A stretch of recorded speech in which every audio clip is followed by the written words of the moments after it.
Hey guys, welcome back to Ernie Teaches Tennis. Today I wanted to go over the one-handed backhand slice. This is a driving shot that really gets deep and penetrates through the court and just skids through. Think about Grigor Dmitrov, Ashleigh Barty, players that have used the slice, Steffi Graf, very offensively, right? That's the shot we're trying to hit today. So a couple of pointers that I think are really gonna help you get your slice dialed in if you're a beginner. Number one is I want you to keep your offhand on the throat of the racket for much longer. I always see beginning players, they take the racket back with two hands and then pretty much right away let go and then swing with one hand. Really try to over exaggerate the offhand's involvement in the shot. So I always say it's like a waiter presenting the pepper. Think about when you get a salad, they bring by this beautiful pepper shaker and say, would anybody like some fresh ground pepper? So keep that pepper shaker longer, right? And then when you start contacting the ball, it's about right here that you're going to be letting go with the other hand, right?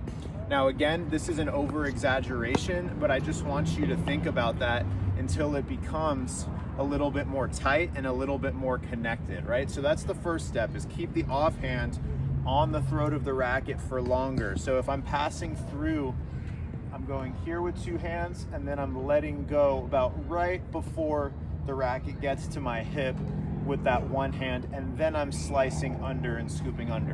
Which brings me to point number two, which is don't try to slice on something that you haven't caught on your string bed yet. Imagine your strings are a spider web and you have to catch the insect on the web before you start slicing it, right? I see a lot of players, advanced or beginners, try to add a lot of action and the ball is coming through the plane here. It's coming straight through and they're trying to slice at this thing rather than getting an efficient motion to the ball and then getting under it, right? So I want to make sure that we go more of a back to forward swing, back to forward, catch the ball on the strings like a spider web and then slice under it, right? So go more back to forward and really focus on catching the ball on your string before you try to add all this action on it, right? Third step is I want you to hold, I call it the green Goblin in reference to the original Spider-Man movies with Tobey Maguire and Willem Dafoe, right? You hold your green Goblin on the glider. Remember when he attacks the parade and he's coming in on the glider? Stay down here, right? So many players, they'll swing, they'll hit, they'll stand up, they'll look up, and I think that's probably the number one issue I see with beginning players hitting their slice is they'll slice and then they'll stand up to look at where it's going. Really stay low with your shot, especially if you're using it to come into the court. And then the fourth thing is to just relax your arm, right? Really focus on relaxing your arm and you'll be amazed at how much more touch and more power you have immediately. Let go of all the tension, turn the shoulder, relax, hold your pepper shaker, right? Present the pepper for the salad. Come through. Now I let go with the other hand when it's almost in front of my waist. I catch the ball on my strings and then I start zipping under it like that, right?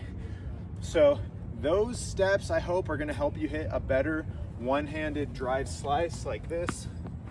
It's a beautiful shot that honestly I think is completely underused. I think that that shot is not only easier for a lot of beginners to get than a two-handed backhand, but in terms of strategy, no shot neutralizes opponents that hit really solid balls than keeping the ball low and driving slices at their feet.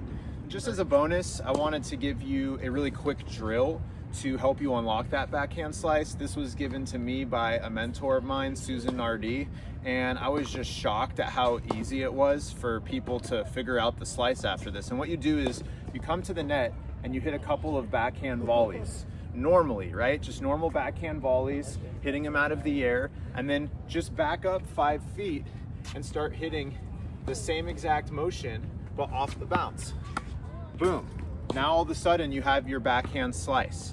It seems way too simple and too good to be true, but trust me, it works. So hit a couple of volleys and then do the same exact swing motion off of the bounce and you've got your backhand slice. And one more thing I'll add is that a lot of times you'll watch these slow motion videos of Federer bringing his racket way up on the slice. We will be bringing the racket up eventually because you can't really hit a drop shot if your racket's back here for the slice. But for the purpose of just getting that slice dialed in initially, I want you to focus more on the racket coming back. So just in case you're gonna watch this video and then all of a sudden watch all the pros and they're up here, just the reason I'm telling you to start back here is because we need to get that back to forward locked in before we start getting to the more advanced angles for drop shots, etc. Anyway, that's all I got today. Thanks for your time.